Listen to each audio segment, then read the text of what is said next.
तो ये कहानी एक ऐसी दुनिया की होती है जहाँ पे भूत होते हैं जिनको ये लोग स्पिरिट्स बोलते हैं, और इन भूतों का ना सिर्फ वही मार सकते हैं जिनके पास साइकिक पावर्स हो। सारे के सारे लोग इन भूतों से डरते हैं सिवाय कुछ के जो इन भूतों का ही फायदा उठाते हैं। जैसे कि हमारे ये भाई साहब रहेंगे जो कि एक साइकिक होने का नाटक करके लोगों को बेवकूफ बना के उनसे पैसे ऐंठते हैं। प्लीज मेरी मदद करिए, मेरे घर में एक भूत है, मैंने आज ही उसे शीशे में देखा था। कहीं खुद को तो नहीं देख लिया था आपने? ओए क्या बोला तूने मेरी बीवी को? जाने मन, यकीन करो ये एक फ्रॉड है, भूत वूत कुछ नहीं होते। ठीक है जैसी आपकी मर्जी, लेकिन बाद में जब वो भूत आपके सुंदर चेहरे को बदसूरत बना दे तो मुझसे मत कहिएगा प्लीज। नहीं प्लीज हमारी मदद करिए मिस्टर रेंगन। ठीक है, आप पेमेंट कर दीजिए और चलिए आपके घर के भूत की हम लोग बैंड बजाते हैं। एंड फिर रेंगन इन लोगों के साथ इनके घर आ जाता है। अरे बाप रे, आपके घर का भूत तो बहुत ही ज्यादा खतरनाक और स्ट्रॉन्ग है, मैं से यहीं से सेंस कर पा रहा हूँ। लेकिन हमारा घर तो वो है। हाँ मतलब इस घर में भी काफी खतरनाक भूत था, लगता है आपके घर का भूत यहाँ घूमने आया था। ये पक्का फ्रॉड है जाने मन। एंड फिर ये लोग इनके घर के अंदर आ जाते हैं। रेंगन बहुत नाटक कर रहे होते हैं, लेकिन तभी इनके पीछे असली भूत आ जाता है। हेलो, हाँ यही वो भूत है मिस्टर रेंगन। एंड इसको देखते ही रेंगन डर जाता है, इस भूत के ऊपर नमक फेंकने लगता है। लेकिन क्योंकि इसका नमक कोई होली नमक नहीं बल्कि स्टोर वाला असली सस्ता नमक होता है, इसलिए इस भूत को इससे कुछ फर्क ही नहीं पड़ता। अरे नहीं, लगता है मेरे पास अब और कोई ऑप्शन नहीं बचा। एंड तब रेंगन फोन मिलाता है इसके स्टूडेंट, जिसको इसने बेवकूफ बना के अपना स्टूडेंट बनाया होता है, एक असली और बहुत ही ज्यादा स्ट्रॉन्ग साइकिक, हमारे इस एनिमे के मेन कैरेक्टर मॉब को। हेलो मॉब, इमरजेंसी है, जल्दी आ जाओ इस एड्रेस पे जो मैं भेज रहा हूँ। एंड थोड़ी ही देर में मॉब यहाँ पर आ जाता है। मास्टर, मैंने कितनी बार कहा है मुझे ऐसे अचानक से मत बुलाया करिए। हाँ,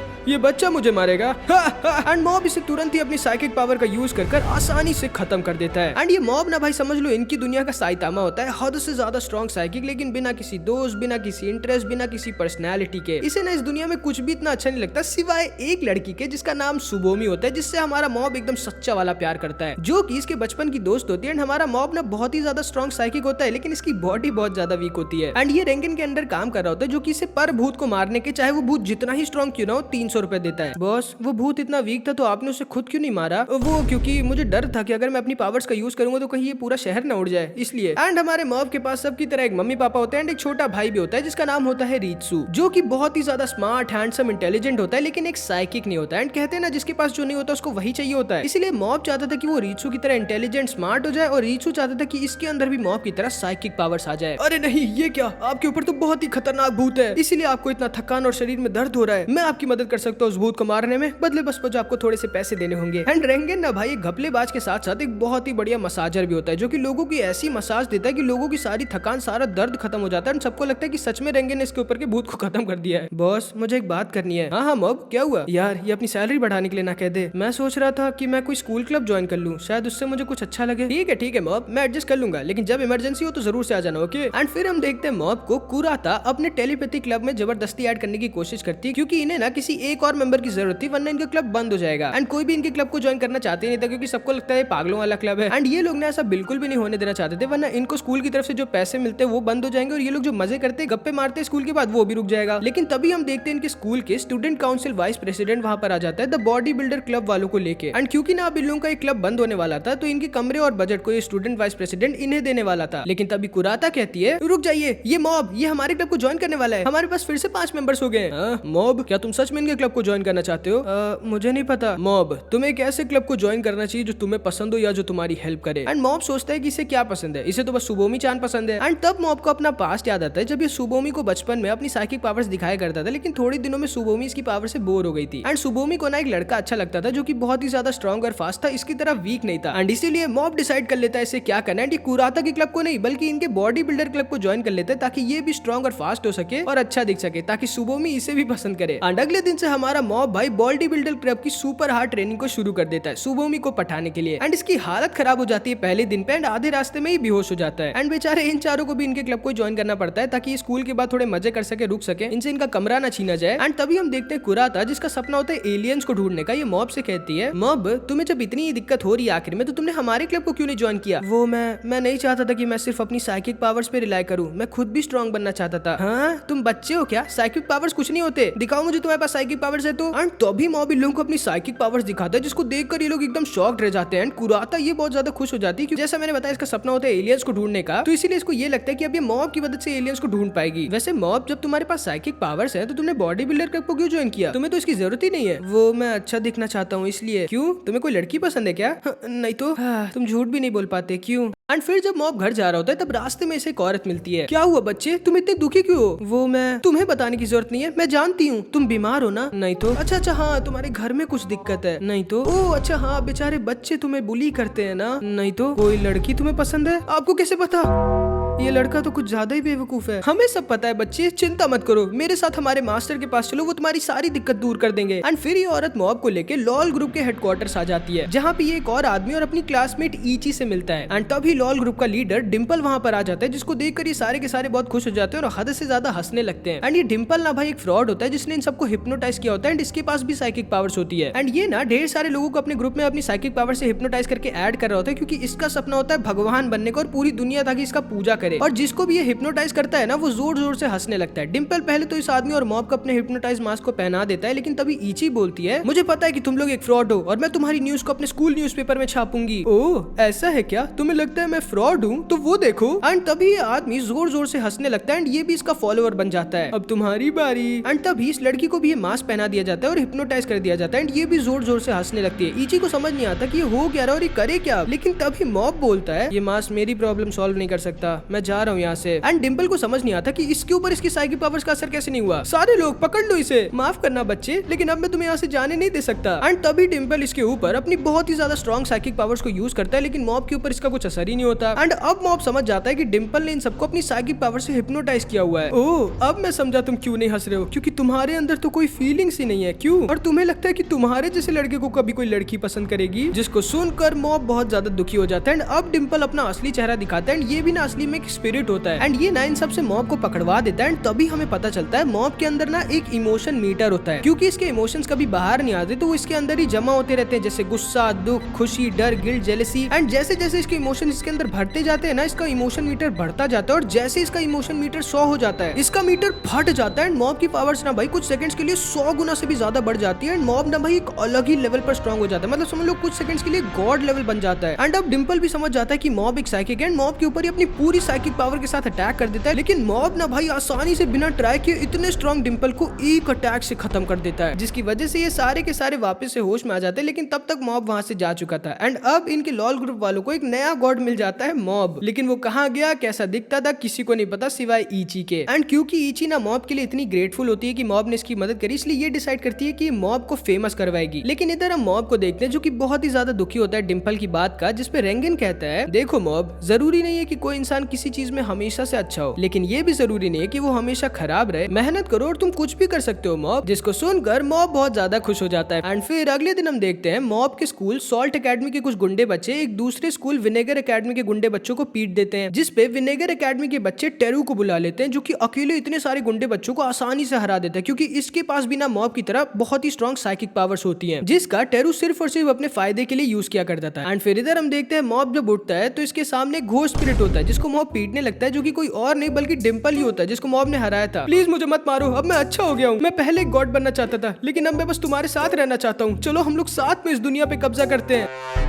मैं मजाक कर रहा था, मैं बस तुम्हारा पार्टनर बनना चाहता हूँ। एंड मॉब क्योंकि बहुत सीधा होता है इसकी बात को मान जाता है। एंड असल में ना इसका प्लान होता है मॉब की बॉडी पे किसी तरह कब्जा करने का। भैया चल के खाना खा लीजिए। एंड फिर ना डिम्पल मॉब के साथ हर वक्त रहने लगता है, मॉब की कुछ कमजोरी को पता करने के लिए। एंड इसे बस इतना पता चलता है कि मॉब भले हद से ज्यादा स्ट्रॉन्ग साइकिक होता है, लेकिन ये ना एक नॉर्मल स्टूडेंट से भी खराब होता है। पढ़ाई में, स्पोर्ट्स में, किसी चीज में अच्छा नहीं होता। और तो और ये बिल्कुल भी अपने इमोशंस को एक्सप्रेस नहीं कर पाता। एंड फिर ना डिम्पल रेंगन से भी मिलता है एंड समझ जाता है कि ये ना एक फ्रॉड है, जिसके पास जरा सी भी साइकिक पावर्स नहीं है, जो कि फुल मॉब का यूज कर रहा है। आखिर मॉब इसका स्टूडेंट कैसे बन गया? एंड फिर इधर हम देखते हैं रीचू और ईची साथ में बैठे होते हैं। रीचू ईची को बताता है कि उसके अंदर मॉब की तरह साइकिक पावर्स नहीं है। एंड ईची से बताती है कि एक लॉल ग्रुप नाम का ग्रुप है जो कि मॉब की पूजा कर रहे हैं और उसे ढूंढ रहे हैं क्योंकि उसने इन्हें बचाया था। एंड फिर इधर हम मॉब के भाई रीचू को देखते हैं। ये ना भले दिखाता नहीं था, लेकिन ये ना हद से ज्यादा चाहता था कि ये भी मॉब की तरह साइकिक पावर्स का यूज कर सके। इसे बिल्कुल भी नहीं पसंद था पॉपुलर है, इंटेलिजेंट होना। ये बस कुछ ना कुछ करके साइकिक पावर्स का यूज करना चाहता था। एंड फिर इधर हम देखते हैं सॉल्ट ग्रुप के गुंडे बॉडी बिल्डर ग्रुप वालों के पास जाते हैं इनकी मदद के लिए, ताकि ये लोग पेपर ग्रुप और टेरू की बैंड बजा सके। लेकिन ये लोग इन्हें ये कह के मना कर देते हैं कि ये लोग अपनी बॉडी को लोगों को प्रोटेक्ट करने के लिए बनाते हैं, किसी को मारने के लिए नहीं। एंड ये लोग ना भाई होते भी बहुत स्ट्रॉन्ग है, तो इसलिए ना ये लड़का जो अपना दिमाग लगाता है और मॉब को सीक्रेट लव लेटर देके बेवकूफ बना के पेपर एकेडमी के गुंडे बच्चों से किडनैप करवा देता है। एंड मॉब बेचारा चुपचाप किडनैप हो भी जाता है, क्योंकि इसका ना एक रूल होता है कि ये कभी भी अपनी पावर्स को किसी इंसान के ऊपर यूज नहीं करता और उन्हें हर्ट करने के लिए तो बिल्कुल भी नहीं। एंड अब तो भाई ऑब्वियसली अपने ग्रुप मेंबर को बचाने के लिए बॉडी बिल्डर ग्रुप वाले पेपर एकेडमी पहुंच जाते हैं और सबकी बैंड बजाने लगते हैं, मॉब को लेके वहाँ से जाने लगते हैं। लेकिन तभी भाई टेरू वहाँ पर आ जाता है। तुम गोरिल्ला जैसे इंसानों की हिम्मत कैसे हुई मेरे स्कूल में आके मेरे चेलों को मारने की? यही है टेरू, इन सब का बॉस, छोड़ना मत इस लड़के को। एंड तभी जो इसके ऊपर अटैक कर देता है। लेकिन तभी ना भाई टेरू अपनी साइकिक पावर्स का यूज कर इन सब पर अटैक कर देता है एंड इन सबको बहुत ज्यादा इंजर्ड कर देता है। सारे के सारे लोग बेहोश हो जाते हैं सिवाय मॉब के। एंड तब मॉब टेरू से कहता है, आखिर तुम अपनी साइकिक पावर्स को लोगों के ऊपर क्यों यूज कर रहे हो? तुम्हें पता नहीं है तुम्हें ऐसा नहीं करना चाहिए? एंड मॉब की साइकिक पावर्स को देख के इसकी फट जाती है भाई, क्योंकि ये पहली बार अपने अलावा किसी साइकिक पावर वाले को देखता है एंड इसे लगा था कि इस दुनिया में अकेला ही है। एंड तभी डिम्पल बोलता है, एक और साइकिक बच्चा, लेकिन ऑफ कोर्स ये तुम्हारे सामने कुछ भी नहीं होगा मॉब। अच्छा, वो तो अभी पता चल जाएगा। एंड मॉब का इमोशन मीटर ना अभी 45% पहुंच गया होता है एंड टेरू मॉब के ऊपर बहुत ही ज्यादा स्ट्रॉन्ग अटैक करने लगता है। लेकिन मॉब आसानी से इसके सारे अटैक्स को रोकने लगता है। क्या कर रहे हो तुम? यूज करो अपनी साइकिक पावर्स का और लड़ो मुझसे। ओए बदमाश लड़के, क्योंकि मॉब तो तुमसे लड़ने नहीं वाला, इसलिए क्यों ना मैं ही तुम्हें थोड़ा सबक सिखा दूं। लेकिन तभी टेरू इसे एक ही बार में खत्म कर देता है, जिसको देखकर मॉब अब थोड़ा और ज्यादा दुखी हो जाता है, क्योंकि ऑब्वियसली डिम्पल इसके साथ इतने दिनों से रह रहा था। क्या हुआ, तुम गुस्सा हो क्योंकि मैंने तुम्हारे पेट को मार दिया? वो मेरा पेट नहीं था और वो भले एक इंसान भी नहीं था, लेकिन वो तुमसे अच्छा था। एंड अब टेरू भाई और ज्यादा गुस्सा आ जाता है एंड मॉब के ऊपर और ज्यादा पावर के साथ अटैक करने लगता है। आखिर क्यों? तुम अपनी पावर को यूज क्यों नहीं कर रहे हो? तुम और तुम्हारी पावर मेरे सामने कुछ भी नहीं है, समझे ना? अपनी यूज करो पावर और लड़ो मुझसे। लेकिन मॉब बस अपने आप को अपनी पावर्स का यूज कर सिर्फ डिफेंड कर रहा होता है। एंड इसे ना बस अपने बॉस रेंगन की एक बात याद आ रही होती, जो कि रेंगन इससे कही थी, मॉब तुम्हारी पावर सच में बहुत कमाल की है, लेकिन तुम्हें उनका कभी भी घमंड नहीं करना और ना तो उन्हें किसी गलत काम के लिए यूज करना है, क्योंकि जिस दिन तुम ऐसा करोगे तुम्हारी पावर्स लोगों के साथ साथ तुम्हारे लिए भी बहुत खतरनाक हो जाएंगी। याद रखना मॉब, एक बहुत बड़ी ताकत के साथ एक बहुत बड़ी जिम्मेदारी भी आती है, अपने से कमजोर लोगों को प्रोटेक्ट करने की। तुम पागल हो क्या? तुम्हें समझ नहीं आता हम दोनों स्पेशल हैं, इस दुनिया में हमसे ऊपर कोई भी नहीं है। फिर आखिर क्यों तुम अपनी पावर्स का यूज नहीं कर रहे हो अपने फायदे के लिए? क्यों तुम अपनी पावर्स का यूज नहीं करो मुझे हराने के लिए? रुक जाओ। एंड तभी ये पागल मॉब के ऊपर ढेर सारे नाइफ से अटैक कर देता है, जिससे मॉब को ना चाहते हुए भी डिफ्लेक्ट करना पड़ता है, जिसकी वजह से इन सारे नाइफ्स में से एक नाइफ इस बेचारे टेरू को एक फ्री का नया हेयर कट दे देता है। ये क्या किया तुमने? अब तुम्हें मरने से कोई नहीं बचा सकता। एंड अब ना टेरू भाई और ज्यादा पगला जाता है, मैं तुम्हें छोड़ूंगा नहीं। एंड टेरू ना भाई मॉब को हराने के चक्कर में इस पूरे के पूरे स्कूल को तबाह करने लगता है। आखिर क्यों? तुम अपनी पावर्स का यूज क्यों नहीं कर रहे हो? क्योंकि मैं तुम्हें हर्ट नहीं करना चाहता। क्या? मुझे कमजोर मत समझो, मैं तुम्हें छोड़ूंगा नहीं।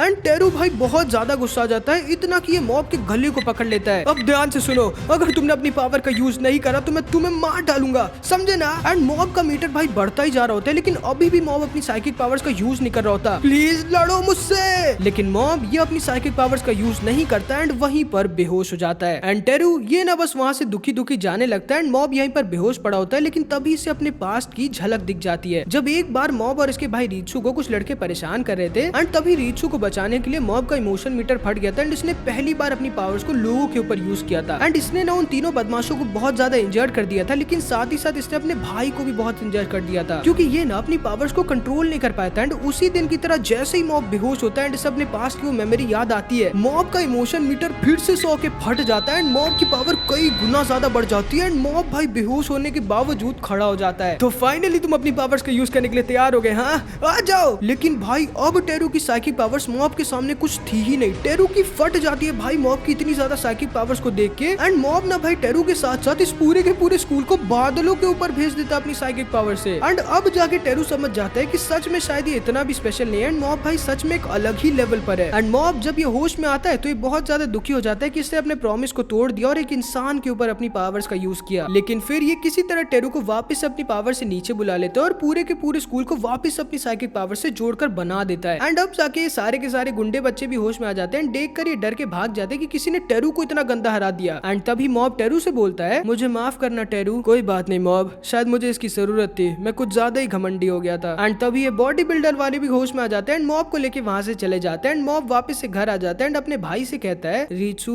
उस दिन के लिए मुझे माफ करना। कोई बात नहीं भैया, भूल जाइए उसके बारे में। एंड ये कह के रीचू वहां से चला जाता है एंड रीचू भले ये दिखाता नहीं है, लेकिन उस इंसिडेंट का इसके ऊपर एक बहुत बड़ा असर पड़ा था। एंड रीचू ना इसीलिए आज तक अपनी साइकिक पावर्स को यूज करने की कोशिश करता है, लेकिन कर नहीं पाता। सारे के सारे आसपास के स्कूल में खबर फैल जाती है कि सॉल्ट एकेडमी स्कूल का कोई बच्चा है जिसने टेरू को हरा दिया और जो कि बहुत ही ज्यादा स्ट्रॉन्ग है, इसलिए सारे सारे के सारे आसपास के स्कूल के गुंडे बच्चे मॉब को ढूंढने लगते हैं उसे लड़ने के लिए। एंड मॉब को ना ये लोग एक नया नाम भी देते हैं, व्हाइट टी पॉइजन। एंड फिर इधर हम मॉब को देखते हैं जो कि अचानक से जो से टकरा जाता है। ओए देख के चलो, ओ सॉरी। एंड रीचू ये भी ये देख लेता है कि इसके भाई को इसके स्कूल के गुंडे परेशान कर रहे हैं। एंड रीचू भी ना स्टूडेंट काउंसिल का हिस्सा होता है, तो स्टूडेंट काउंसिल और प्रेसिडेंट से कहता है कि इनको इनके स्कूल के गुंडों का कुछ करना चाहिए, जिसको किंजी जो कि स्टूडेंट काउंसिल का प्रेसिडेंट होता है ये ध्यान से सुनता है एंड कहता है ठीक है, हम इसके बारे में जरूर कुछ करेंगे। एंड रीचू जब घर जा रहा होता है तब इसे एक आदमी मिलता है कौन, जो कि इससे कहता है कि ये इसकी मदद कर सकता है इसकी साइकिक पावर्स को और ज्यादा बढ़ाने में, क्योंकि असल में ना इसने रीचू को मॉब समझ लिया होता है क्योंकि दोनों का सरनेम सेम होता है ना इसलिए। एंड रीचू जब इसके साथ यहाँ आता है तो ये थोड़े और साइकिक पावर वाले बच्चों से मिलता है जो कि बहुत ज्यादा वीक होते हैं। एंड कौन ना इन सब की मदद कर रहा होता है इनकी साइकिक पावर्स को बढ़ाने में और इनके ऊपर रिसर्च कर रहा होता है, क्योंकि इसका भी सपना होता है साइकिक पावर्स को पाने का। एंड फिर अगले दिन हम स्टूडेंट काउंसिल के प्रेसिडेंट किंजी को देखते हैं जो कि ना थोड़ा सा पागल होता है, ये पक गया होता है अपनी लाइफ में सिर्फ अच्छे काम कर करके, तो इसीलिए रीचू को अकेले में एकदम सुबह सुबह बुलाता है एंड इससे कहता है रीचू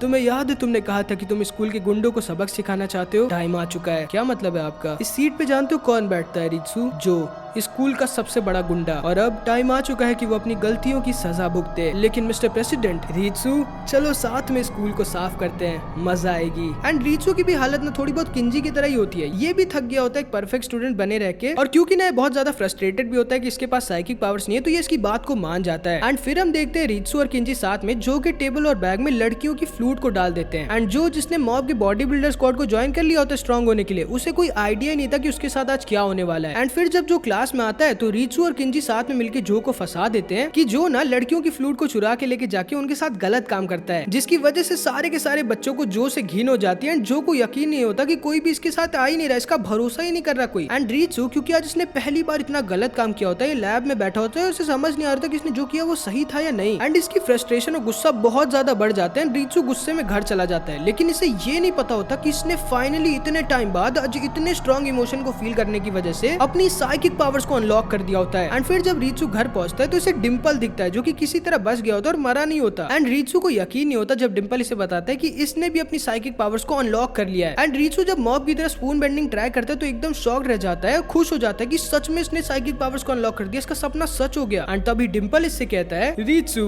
मेरे साथ टीम अप कर लो और मैं तुम्हारी मदद कर सकता हूँ तुम्हें तुम्हारे भाई से भी ज्यादा स्ट्रॉन्ग होने में। जिसको सुन के रीचू पता नहीं क्यों और ज्यादा खुश हो जाता है और डिम्पल को अपने अंदर आने देता है। एंड अब ना भाई अपनी साइकिक पावर्स को और अच्छे से महसूस और यूज कर पा रहा होता है। एंड फिर हम देखते हैं रीचू और किंजी साथ में जो की तरह सारे के सारे गुंडे बच्चों को झूठे इल्जाम में फंसाने लगते हैं, उनकी बेइज्जती करने लगते हैं। एंड इस तरह ना ये लोग इनके स्कूल के हीरोज बन जाते हैं। एंड थोड़े दिनों में रीचू को भी किंजी की तरह मजा आने लगती है। एंड दिन पर दिन इसकी साइकिक पावर्स और ज्यादा बढ़ने लगती है। एंड ये ना भाई अब धीरे धीरे इविल होने लग गया होता है। क्या चाहिए तुम लोगों को?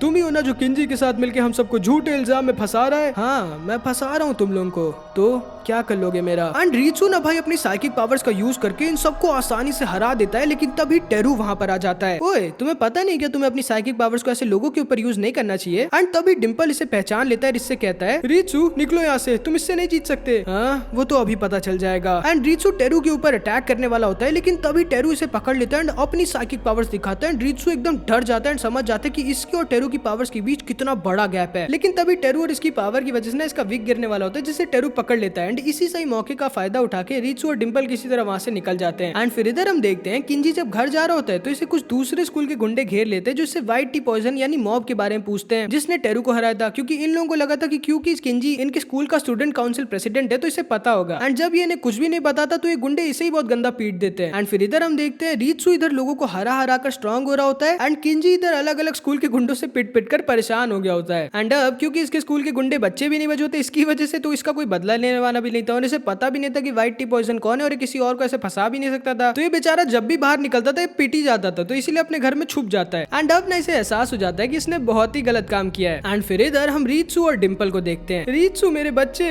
तुम तो दिन पर दिन स्ट्रॉन्ग होते जा रहे हो, जल्दी हम दोनों पार्टनर्स इस दुनिया के भगवान होंगे। डिम्पल हम दोनों पार्टनर्स नहीं है, तुम मेरे नौकर हो और अगर तुम्हें लग रहा है कि तुम मुझे किसी दिन कंट्रोल कर पाओगे तो भूल जाओ। एंड डिम्पल भाई समझ जाता है कि रीचू मॉब की तरह बेवकूफ नहीं बहुत ज्यादा चालाक है। एंड फिर हम देखते हैं क्योंकि किंजी अपने घर में छुप गया होता है तो ये सारे के सारे आसपास स्कूल के गुंडे अब रीचू को घेर लेते हैं। ध्यान से सुनो बच्चे, अगर पिटना नहीं चाहते तो चुपचाप बताओ कि व्हाइट टी पॉइजन जिसने टेरू को हराया था वो कहाँ है? हाँ हाँ क्यों नहीं, मैं बताता हूँ। मैं हूँ व्हाइट टी पॉइजन जिसने टेरू को हराया था। अब आ जाओ। एंड टेरू भी यहाँ पर होता है जो सब कुछ देख लेता है। एंड ये तुरंत ही मॉब के पास चला जाता है उसे सब कुछ बताने के लिए। एंड ये सारे के सारे गुंडे बच्चे रीचू के ऊपर अटैक कर देते हैं, लेकिन रीचू भाई अपनी पावर का यूज करके इन सारे बच्चों की बैंड बजा देता है। लेकिन तभी इधर ऊपर हम एक आदमी को देखते हैं जो यहाँ ऊपर से रीचू को इसकी पावर्स यूज करते हुए देख रहा होता है। ओ तुम लोग भागने की सोचना मत, क्योंकि तुम लोग चाह कर भी यहाँ से भाग नहीं सकते। एंड रीचू ना भाई इन सब की बैंड बजा देता है, लेकिन तभी मॉब वहाँ पर आ जाता है। ये तुम क्या कर रहे हो रीचू, और इन सबको तुमने मारा है क्या? एंड रीचू ये तो अपनी पावर्स की वजह से अंधा हो गया होता है। हाँ भैया मेरी भी साइकिक पावर्स अनलॉक हो गई है। एंड रीचू भाई मॉब से लड़ने के लिए तैयार हो जाता है। एंड डिम्पल जैसे ही देखता है कि रीचू पागल हो गया और मॉब से लड़ने वाला है, वहाँ से भाग जाता है डर के। कोई नहीं, मुझे जरूरत भी नहीं है अब उसकी। एंड तभी रीचू मॉब के ऊपर अटैक कर देता है, लेकिन तभी मॉब खुश हो जाता है एंड बोलता है, अरे हाँ रीचू तुम्हारी तो सच में साइकिक पावर्स अनलॉक हो गई, मैं बहुत खुश हूँ। एंड इसको सुनते ही रीचू थोड़ा शॉक्ड हो जाता है। एंड इसकी अब थोड़ी सी आंखें खुलती है कि ये गलत कर रहा है, ये अपने भाई से ही लड़ने जा रहा है जो कि इससे इतना प्यार करता है। मैं जानता था तुम हमेशा से साइकिक पावर्स चाहते थे रीचू, मैं बहुत खुश। भैया चुपचाप मेरी बात सुनिए, मैं हमेशा से साइकिक पावर्स इसलिए चाहता था क्योंकि मैं अपने आप को आपसे छोटा और कमजोर समझता था। सच तो ये है भैया कि मैं हमेशा इतना अच्छा छोटा भाई सिर्फ इसलिए बन के रहता था क्योंकि मैं उस दिन की वजह से आपसे डरता था, लेकिन अब मेरे पास भी साइकिक पावर्स है, अब मैं आपसे डरता नहीं भैया। लेकिन तभी मॉब बोलता है, मुझे माफ करना अगर तुम्हें मुझसे डर लगता है, लेकिन तुम्हें मुझसे कभी डरने की जरूरत नहीं थी रीचू, क्योंकि मैं तुम्हारा भाई हूँ। एंड मॉब ना भाई जाके इन सब से सॉरी बोलने लगता है एंड कहने लगता है कि ये सब इसके छोटे भाई को माफ कर दे। रीचू को समझ नहीं आता कि मॉब आखिर ऐसा क्यों कर रहा है, ये इतना अच्छा क्यों है। एंड रीचू को ना ये समझ आने लगता है कि ये कितना गलत कर रहा है, ये पागल हो गया अपनी पावर्स को पाके। लेकिन तभी इधर ऊपर हम इस आदमी को देखते हैं जो यहाँ ऊपर से रीचू पर नजर रखा होता है। अचानक से इसे कॉल आता है, क्या कर रहे हो तुम, हमारे पास ज्यादा टाइम नहीं है, जल्दी उस बच्चे को लेके आओ, मैंने यहाँ अपना काम पूरा कर दिया है। ठीक है ठीक है। एंड तभी हम देखते हैं आदमी जिसका नाम हूतो होता है, ये यहाँ नीचे आ जाता है, रीचू के ऊपर अटैक कर इसे इंजर्ड कर देता है। चलो बच्चे, बहुत कमजोर लोगों पे रौब झाड़ लिया तुमने, अब तुम्हें मेरे साथ चलना होगा। ओए कमजोर किसको बोला तुमने? एंड तभी ये सारे के सारे गुंडे बच्चे इस पर अटैक कर देते हैं, लेकिन ये आदमी बिना एक साइकिक होता है और इन सब की बैंड बजा देता है। लेकिन तभी मॉब इसे पीछे से पकड़ लेता है, तुम्हारी हिम्मत कैसे हुई मेरे भाई? लेकिन तभी इसे एक जोर का पंच मारकर बहुत इंजर्ड कर देता है। रीचू को अपने साथ लेकर जाने लगता है, लेकिन तभी मॉब फिर से उठ जाता है और अब और ज्यादा गुस्सा हो गया होता है। एंड मॉब ना भाई इस आदमी के ऊपर अपने भाई को बचाने के लिए अपनी साइकिक पावर्स का यूज कर अटैक कर देता है। ओ तो तुम्हारे पास भी साइकिक पावर्स है, हाँ छोड़ो मेरे भाई को। एंड तभी हूतो इसके ऊपर अटैक कर देता है। ये ना बहुत ज्यादा स्ट्रॉन्ग होता है, रीचू को एक बहुत ही स्ट्रॉन्ग पंच मार के बहुत ज्यादा इंजर्ड कर देता है। मॉब को तो बहुत गंदा मारने लगता है। एंड मॉब ये बेचारा क्योंकि लोगों के ऊपर अपनी साइकिक पावर्स को यूज करना नहीं चाहता था, इसलिए बहुत ज्यादा गंदा पिटने लगता है। एंड रीचू इस बेचारे से अपने बड़े भाई को इतना पिटते हुए देखा नहीं जा रहा होता, तो ये जाके हूतो से कहता है, प्लीज रुक जाओ, मुझे ले चलो, लेकिन मेरे भाई को छोड़ दो। पागल हो क्या, अभी तो मुझे मजा आ रही है। एंड मॉब इसका गुस्सा बढ़ता ही जा रहा होता है, जिसकी वजह से इसका मीटर भी बढ़ता जा रहा होता है। मेरे भाई को दोबारा छूना मत। अच्छा ऐसा है क्या? एंड तभी ये रीचू के ऊपर फिर से अटैक कर देता है, इसकी बात को मान ही नहीं होता, जिसकी वजह से मॉब का गुस्सा हद से ज्यादा बढ़ जाता है एंड मॉब का इमोशन मीटर फट जाता है भाई। एंड अब भाई मॉब यूज करने लगता है अपनी साइकिक पावर्स एंड हूतो को की तरह मारने लगता है, इसे बहुत ज्यादा इंजर्ड कर देता है। हूतो इसके सामने टिक ही नहीं पा रहा होता और हूतो भाई एकदम शॉक रह गया होता है कि एक बच्चा इससे ज्यादा स्ट्रॉन्ग है, ये इतना ज्यादा स्ट्रॉन्ग कैसे, आखिर कैसे? एंड ये सारे भी समझ जाते हैं कि मॉब ही असली द व्हाइट टी पॉइजन। हाँ, अब मेरे पास शायद और कोई ऑप्शन नहीं है। एंड तभी ना भाई ये चीटिंग कर देता है एंड मॉब के ऊपर एक कर्स स्प्रे का यूज कर देता है, जो कि भाई बहुत ही ज्यादा स्ट्रॉन्ग होता है और सामने वाले को चाहे वो जितना स्ट्रॉन्ग क्यों ना उसे बेहोश कर देता है। एंड क्योंकि मॉब इसके लिए तैयार नहीं था, मॉब वहीं पर बेहोश हो जाता है एंड ये रीचू को लेके वहां से जाने लगता है, लेकिन मॉब फिर से खड़ा हो जाता है। एंड अब भाई हूतो की फट जाती है एंड ये तुरंत ही रीचू को लेके वहां से भाग जाता है। एंड मॉब ना भाई खड़ा तो हो गया होता है, लेकिन ये अभी भी बेहोश ही था। एंड तभी टेरू और डिम्पल वहां पर आ जाते हैं एंड मॉब को अपने साथ लेके टेरू के अपार्टमेंट आ जाते हैं। एंड जैसे ही मॉब होश में आता है, डिम्पल को पकड़ लेता है। कहाँ है रीचू?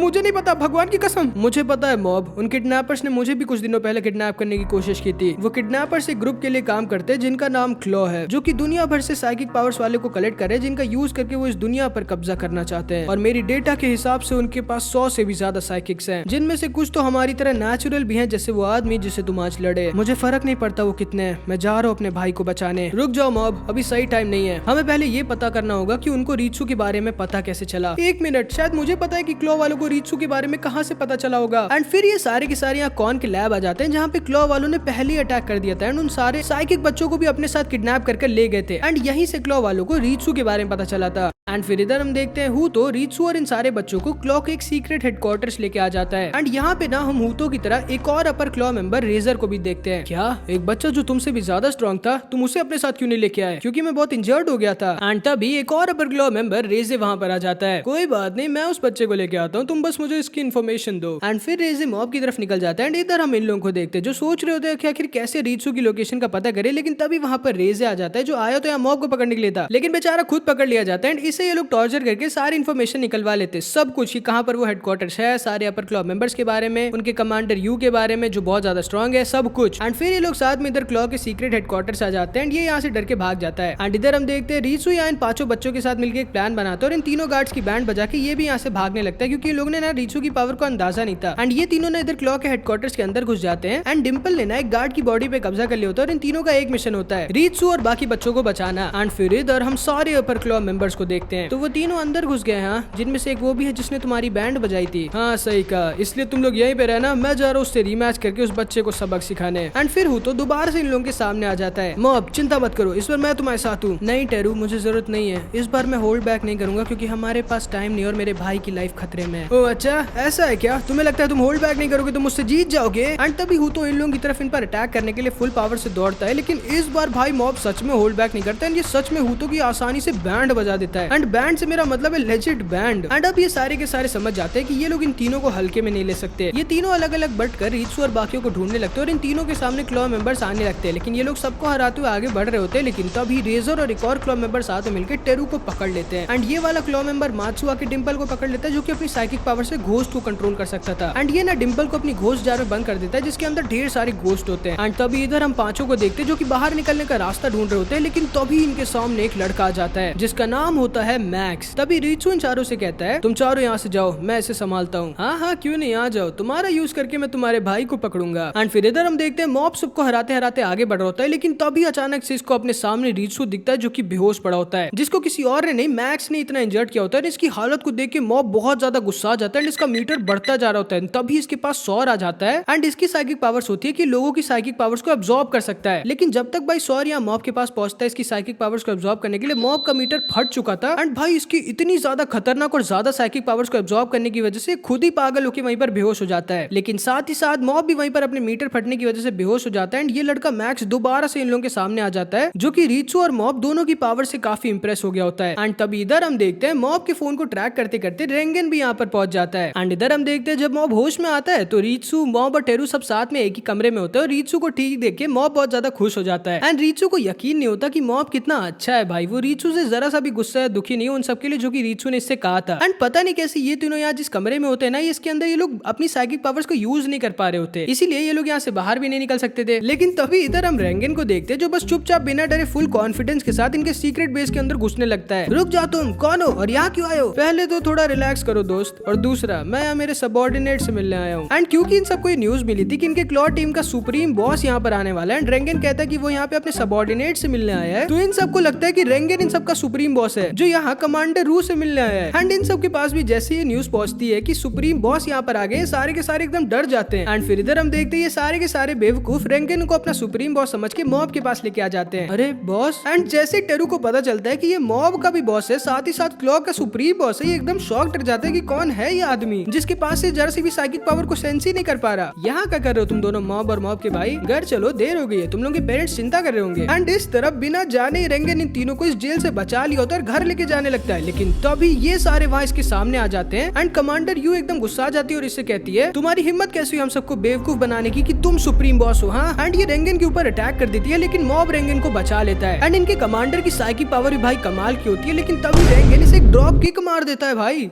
मॉब, ये तुम क्या कर रहे हो? तुम्हें हमारा प्रॉमिस याद है ना कि तुम कभी भी अपनी पावर्स को लोगों के ऊपर यूज नहीं कर सकते? लेकिन मास्टर चिंता मत करो मॉब, अब क्योंकि मैं यहाँ आ गया हूँ तो तुम्हें अपनी पावर्स को यूज करने की कोई जरूरत नहीं। ओए जोकर, ध्यान से देखो इसे। एंड रेंगन इसे अपने कॉइन पे फोकस करने के लिए कहता है, एंड जैसे ही इसके पास पहुंचता है इसे एक सरप्राइज पंच मार देता है। एंड अब ये लोग भाई बहुत ज्यादा गुस्सा जाते हैं एंड अपनी अपनी पावर का यूज करने लगते हैं। एंड तभी रू अपनी super psychic attack black hole का यूज कर देती है एंड इस पूरी की पूरी बिल्डिंग की छत को उड़ा देती है। ये सारे मिलकर इन पर अटैक कर देते हैं और ये दोनों भी इधर से इन पर अटैक कर देते हैं। मॉब, तुम अपनी पावर को इन सब के ऊपर यूज नहीं कर सकते, लेकिन इन इविल स्पिरिट्स के ऊपर कर सकते हो। एंड तभी मॉब आसानी से माचू के सारे स्ट्रॉन्गेस्ट इविल स्पिरिट्स को एक बार में खत्म कर देता है। मॉब, अपनी पावर का इन सब के ऊपर भी यूज करो, मैं और रीत्सु अकेले इन सबको नहीं हरा सकते। नहीं मॉब, तुम अपनी पावर को लोगों के ऊपर यूज नहीं कर सकते, हमें यहाँ से निकलना होगा कुछ भी करके। भैया प्लीज जल्दी, हमारे पास ज्यादा टाइम नहीं है। नहीं मॉब, हमें यहाँ से भागना होगा। भैया जल्दी खत्म करिए इन सबको, हम लोग के पास ज्यादा टाइम नहीं है। नहीं मॉब, हमें यहाँ से भागना होगा, तुम किसी को खत्म करने की जरूरत नहीं है। एंड मॉब भाई एकदम कंफ्यूज हो जाता है, इसे समझ नहीं आता कि ये क्या करे, मास्टर की बात माने या फिर टेरू और अपने भाई को बचाने के लिए इन सबको खत्म कर दे। एंड इसका कंफ्यूजन और डर इतना ज्यादा बढ़ता जा रहा होता है कि इसके साथ ही साथ मीटर भी फटने वाला होता है। मॉब तुम्हें समझना होगा, तुमने अगर आज यहाँ पे किसी को भी मारा तो तुम कभी भी एक पीसफुल लाइफ नहीं जी पाओगे। भैया जल्दी, मॉब जल्दी करो, मरो तुम सब। एंड तभी मॉब का मीटर डर और कंफ्यूजन के मारे फट जाता है, लेकिन तभी रेंगन इसे जोर से पकड़ लेता है और चिल्ला के बोलता है, चिंता मत करो मॉब, मैं हूँ यहाँ। एंड इसको सुनते ही मॉब की बॉडी पता नहीं क्यों लेकिन एकदम पूरी रिलैक्स हो जाती है। एंड इसके अंदर का सारा डर, कंफ्यूजन रेट सब कुछ खत्म हो जाता है, क्योंकि ये ना भाई अपने मास्टर पर पूरी तरह से ट्रस्ट करता था। एंड अब हम इनके पास को देखते जब मॉब पहली बार रेंगन के पोस्टर को देख के रेंगन से मिलने गया होता है। ओ तो तुम्हारे हिसाब से तुम भी मेरी तरह एक साइकिक हो और तुम्हें भी घोस्ट दिखते हैं। हाँ? एंड रेंगन को लगता है कि ये बच्चा कोई पागल है जो अपनी दुनिया में जी रहा है। हाँ, और मुझे ये भी डर लगता है कि कभी मैं अपनी पावर्स को कंट्रोल नहीं कर पाया तो मैं खुद के लोगों को इंजर्ट कर दूंगा। मुझे लगता है कि मैं सबसे अलग और अजीब हूँ। लेकिन तभी ना रेंगन इसका दिल रखने के लिए उसे खुश करने के लिए कहता है, नहीं देखो बच्चे, साइकिक पावर्स होना तुम्हें अजीब, अलग या स्पेशल नहीं बनाती। ठीक वैसे ही जैसे कुछ लोग स्पोर्ट्स में अच्छे होते हैं, कुछ लोग पढ़ाई में अच्छे होते हैं, कुछ लोग फेंकने में अच्छे होते हैं, लेकिन फिर भी वो सब नॉर्मली होती हैं। ठीक वैसे तुम भी नॉर्मली हो। फर्क सिर्फ इस चीज से पड़ता है कि तुम अपनी पावर्स को किस तरह से यूज करते हो, अच्छे कामों के लिए या बुरे कामों के लिए। एंड इसको सुन के ना मॉब बहुत ज्यादा खुश हो जाता है एंड ये पूरा फैन हो जाता है रेंगन का। एंड रेंगन भी खुश हो जाता है सोच के कि इसने एक थोड़े पागल बच्चे की हेल्प कर दी। लेकिन तभी रेंगन के हाथ से इसका कप गिर जाता है एंड मॉब के ऊपर इसकी चाय गिरने वाली होती है। लेकिन तभी मॉब अपनी पावर्स का यूज करके इसके कप को संभाल लेता है। एंड अब रेंगन समझ जाता है कि बच्चा सही कह रहा है, ये सच में जीता जाता साइकिक है। एंड क्योंकि रेंगन ये जानता था कि मॉब थोड़ा बेवकूफ है ताकि मॉब कभी बुरे रास्ते पे ना जाए, इसलिए इसकी मदद करने के लिए तैयार हो जाता है। एंड ये मॉब से कहता है, बोलो मॉब मेरे लिए काम करोगे। एंड तभी से मॉब ना रेंगन का स्टूडेंट बन गया होता है। एंड तभी इधर हम देखते हैं रेजर पीछे से आके रेंगन पर अटैक कर देता है, लेकिन रेंगन को कुछ फर्क ही नहीं पड़ता। एंड सारे के सारे लोग शॉक्ड रह जाते हैं क्योंकि इन सबको तो पता होता है कि रेंगन एक फेक है, उसके अंदर कोई साइकिक पावर नहीं है। फिर आके रेजर के अटैक का इसके ऊपर कुछ असर कैसे नहीं हुआ। एंड तभी रेजर फिर से इसके ऊपर अटैक कर देता है, लेकिन इस बार रेंगन इसकी स्वॉर्ड को पकड़ लेता है और तोड़ देता है। मात्सु इसके ऊपर अपने स्ट्रॉन्गेस्ट इविल स्पिरिट से अटैक कर देता है, लेकिन रेंगन इसे एक ही पंच में गायब कर देता है भाई। एंड यू के ब्लैक होल्स अटैक को तो ना ये पानी के बबल्स की तरह फोड़ रहा होता है। एंड असल में ना जब मॉब का मीटर फटा था एंड रेंगन ने इसे पकड़ लिया था और मॉब पूरा रिलैक्स हो गया था क्योंकि इसकी बॉस के ऊपर बहुत ट्रस्ट करता था, इसीलिए इसकी सारी की सारी रेज, कंफ्यूजन, वो सारी पावर रेंगन के अंदर ट्रांसफर हो गई थी। एंड इसीलिए रेंगन इतना ज्यादा स्ट्रॉन्ग हो गया था कि अकेले इन सबकी बैंड बजा देता है। एंड सबको यकीन नहीं होता कि मॉब का मास्टर तो सच में कितना कमाल का, कितना स्ट्रॉन्ग है। लेकिन तभी इधर हम देखते हैं यू भाई पगला जाता है एंड अपना फेस रिवील कर देता है। एंड ये ना कोई लड़की नहीं बल्कि एक पागल सा बुढ़ा होता है जो कि पूरा पगला जाता है। एंड अब तक ना रेंगन के अंदर जो मॉब की पावर्स थी वो खत्म हो गई थी। यू पूरा पगला जाता है एंड अपने साथ साथ इन सबको खत्म करने वाला था एक बहुत बड़े ब्लास्ट से। एंड अब इसको रोकने की पावर किसी के पास नहीं थी, लेकिन तभी मैक्स वहां पर आ जाता है एंड इसे एक जोर का पंच मारकर बेहोश कर देता है। एंड इस मैक्स की पावर भी ना भाई अलग ही लेवल पर होती है जो कि आसानी से यू को हरा देता है। एंड असल में ना ये असली सुप्रीम बॉस का बेटा होता है जो यहाँ पे अपने साथ कुछ लोगों को मेन हेडक्वार्टर्स लेके जाने के लिए आया होता है। तुम सब के सब बहुत वीक हो, तुम सब में से कोई भी हमारे किसी काम के नहीं। मैं आज अभी कभी सीक्रेट हेडक्वार्टर्स को बंद करता हूँ और तुम सारे लोगों को क्लॉ से निकालता हूँ। एंड ये कह के मैक्स वहाँ से चला जाता है। एंड तभी मात्सु अपने ट्रम्प कार्ड का यूज कर देता है और अपने स्पिरिट जार को खोल देता है अपने सारे के सारे इविल स्पिरिट्स को रिलीज करने के लिए। लेकिन इसमें से सिर्फ और सिर्फ डिम्पल बाहर निकलता है जिसने सबको संभाल लिया था। एंड अब इसके अंदर काफी ज्यादा पावर आ गई थी। एंड इस तरह ये सारे के सारे क्लॉ के हेडक्वार्टर्स को खत्म कर देते हैं एंड अपने मिशन में सक्सेसफुल हो जाते हैं। एंड अगले दिन से मॉब फिर से अपनी नॉर्मल लाइफ शुरू कर देता है जहाँ वो रोज रोज ट्रेनिंग करता है स्ट्रॉन्ग और अच्छा होने के लिए, ताकि अपने प्यार सुबुमी के लायक बन सके एंड अपने ट्रू फीलिंग्स को उसे बता सके। एंड फिर इधर हम देखते हैं ये दोनों यहाँ पर आके जो से माफी मांगते हैं, जो इन लोगों को माफ कर देता है क्योंकि ये भी जानता था कि ये भी पूरा दूध का धुला नहीं है, इसने भी गलत काम किए हैं। एंड ये भी ना भाई मॉब की वजह से अच्छा हो गया होता है एंड उसी की तरह ट्रेनिंग करने लगता है स्ट्रॉन्ग होने के लिए। एंड टेरू इन सारे बच्चों को अपने अंडर ले लेता है इन सब की पावर्स को बढ़ाने और इम्प्रूव करने के लिए। एंड अब भले ही रेंगन के पास इसकी साइकिक पावर्स तो नहीं थी, लेकिन अब इसके पास घोस्ट स्पिरिट्स को देखने की एबिलिटी आ जाती है, इसलिए फाइनली ये दोनों तिगड़म एक दूसरे से मिल जाते हैं। रीचू के पास भी साइकिक पावर्स आ जाती है एंड सब लोग भाई बहुत खुश हो जाते हैं। एंड अब इधर हम मैक्स को देखते हैं जो अपने पापा क्लॉ के सुप्रीम लीडर को सब कुछ बता रहा होता है। एंड इसके पापा सुप्रीम लीडर की साइकिक पावर ना भाई मॉब से भी ऊपर लेवल की होती है, जो कि कई सालों बाद यहाँ वापस जापान आ गया होता है। एंड अगले दिन हम देखते हैं मॉब और रेंगन साथ में मिलकर एक फार्मर की मदद करते हैं जिसके फार्म को एक घोस्ट तबाह करी थी। एंड उसके बदले वो फार्मर इनको फार्म का कुछ सामान देते थे क्योंकि उसके पास पैसे तो थे नहीं। एंड इसीलिए रेंगन मॉब को पैसे नहीं बल्कि एक ब्रोकली का सीड्स का पैकेट से दे देता है जो कि मॉब ना अपने आगे वाली जेब में रख लेता है। एंड मॉब ना भाई अब अपनी साइकिक पावर से पेड़ों को भी उगाना सीख गया होता है। एंड फिर इधर हम देखते हैं लॉल ग्रुप वाले फुल ट्राई कर रहे होते हैं मॉब को ढूंढने की, लेकिन ढूंढ ही नहीं पा रहे होते। एंड फिर इधर हम मॉब को देखते हैं जिसको अपने लॉकर में एक लव लेटर मिलता है जो कि सच में इस बार एक लड़की का होता है जो मॉब को प्रपोज कर देती है भाई। लेकिन क्योंकि हमारा मॉब सुबोमी से प्यार करता था इसलिए इसको मना कर देता है, लेकिन ताकि इसका मन ना टूटे इसलिए मॉब इससे दोस्ती जरूर कर लेता है। एंड ये लोग ना साथ में रोज रोज घर जाने लगते हैं। किसी को भी यकीन नहीं होता कि मॉब की एक लड़की दोस्त बन गई है। ये लोग कई दिनों तक साथ में घर जाते हैं, टाइम स्पेंड करने लगते हैं। एंड मॉब को ना भाई इसके साथ अच्छा लगने लग जाता है, क्योंकि ऑब्वियसली पहली बार कोई लड़की इसको इतना भाव दे रही है। एंड हमारा मॉब ना भाई इतना अच्छा होता है कि पहले तो इस लड़की मे के साथ इसके घर जाता है इसे छोड़ने, फिर वापस से स्कूल जाता है अपने बॉडी बिल्डर क्लब के साथ ट्रेनिंग करने के लिए। एंड मॉब को ना भाई धीरे धीरे मे अच्छी लगने लग जाती है। फिर एक दिन मे मॉब को बताती है कि वो एक नॉवेल लिखना चाहती है। एंड मॉब को वो अपनी नॉवेल भी दिखाती है, जिसे मॉब पढ़ता है एंड कहता है ये तो बहुत अच्छी है। लेकिन मे गुस्से से इसकी नॉवेल इससे छीन लेती है एंड कहती है तुम्हें जरूरत नहीं है झूठ बोलने की, मुझे पता है कि तुमने इस नॉवेल को ढंग से नहीं पढ़ा है मॉब। नहीं नहीं ऐसा नहीं है, तुम्हारे अंदर सच में किसी के लिए कोई फीलिंग नहीं है ना मॉब। मैं जानती हूँ तुम सब कुछ इसलिए कर रहे हो ताकि मुझे बुरा ना लगे। तुम मुझे रोज रोज घर तक छोड़ते हो, फिर वापस स्कूल जाते हो ट्रेनिंग करने के लिए। तुम हर चीज करते हो जो कि मैं तुमसे कहती हूँ करने के लिए। तुम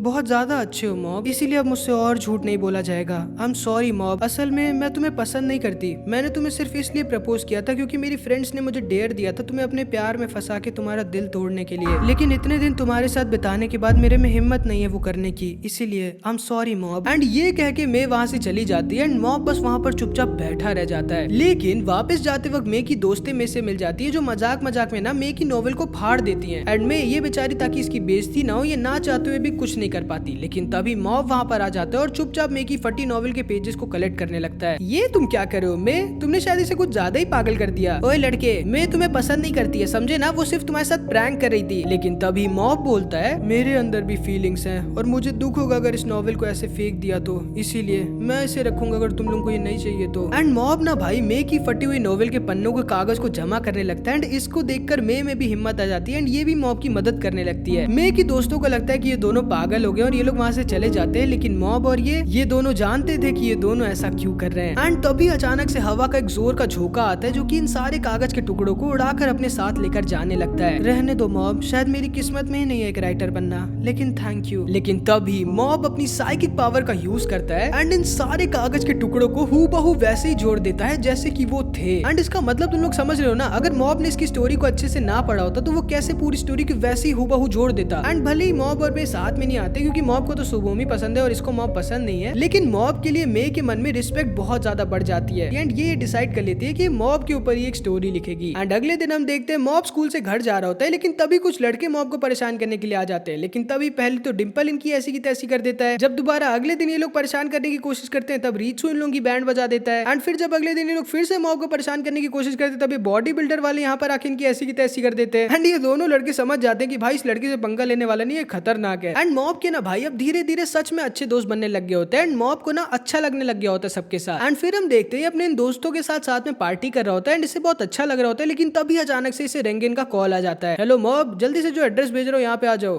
लेकिन बॉस मैं बिजी हूँ। मॉब भूलो मत, हमारे क्लाइंट तुम्हारे सारे कामों से ज्यादा ऊपर आते हैं, अब जल्दी आओ, टाइम नहीं है। एंड बेचारे मॉब को ना चाहते हुए भी इस भूत को मारने आना पड़ता है जो कि बहुत ही ज्यादा वीक होता है। बहुत अच्छे मॉब, तुम्हारे 300 रुपए थोड़े दिनों बाद ले लेना, ठीक है? बॉस मैंने आपसे कितनी बार कहा है कि मुझे कभी भी मत बुला लिया करिए, मेरी भी एक लाइफ है, मेरे भी दोस्त हैं। किस लाइफ की बात कर रहे हो तुम मॉब? तुम्हारे कोई दोस्त नहीं है, सबके सब तुम्हें यूज कर रहे हैं मॉब। भूलो मत, सिर्फ मैं हूँ जो तुम्हारा अच्छा चाहता है। आखिर कब तुम समझदार बनोगे मॉब? एंड मॉब को ना भाई इसकी बातों का बुरा लगने लगता है एंड रेंगेन ना भाई कुछ ज्यादा ही बोल जाता है। समझो मॉब, तुम मेरे साथ रह के लोगों की लाइफ को बचा रहे हो, ये तुम्हारे और हमारे बिजनेस के लिए सबसे ज्यादा जरूरी है, इसीलिए जब भी मैं तुम्हें बुलाऊं तुम्हें आना ही होगा मॉब। एंड अब भाई मॉब आज पहली बार रेंगेन पे गुस्सा हो जाता है एंड रेंगेन से कहता है, बॉस मेरे भी दोस्त हैं और अब मैं इस जॉब को छोड़ रहा हूँ। हाँ, ये क्या बोल रहे हो मॉब? मेरे बिना तुम कुछ नहीं कर पाओगे, आखिर तुम क्या करोगे मेरे बिना? लेकिन मॉब ने भाई अपना मन बना लिया था एंड इस बेचारे रेंगेन के पास जो एक लौता असली साइकिक एम्प्लॉय था वो भी इसकी बेवकूफी की वजह से खो देता है। एंड अब बेचारा रेंगेन क्या करता है, असली स्पिरिट्स को एक्सरसाइज करना छोड़ देता है एंड वही अपने फेक स्कैम से अपना बिजनेस चलाने लगता है। एंड इसके हिसाब से ना इसे जरूरत नहीं थी मॉब की एंड इसे लग रहा था कि मॉब जरूर बिना किसी काम और इसके लोनली हो गया होगा एंड थोड़े दिनों में वो लौट आएगा। लेकिन जब ये मॉब को अपने दोस्तों के साथ देखता है तो ये समझ जाता है कि भाई इसने बहुत बड़ी गलती कर दी है। एंड फिर कई दिन बीत जाते हैं एंड ये दोनों आपस में बात ही नहीं करते। एंड फिर आता है रेंगेन का बर्थडे का दिन एंड जब ये चेक करता है ना तो इसके बर्थडे पे इसे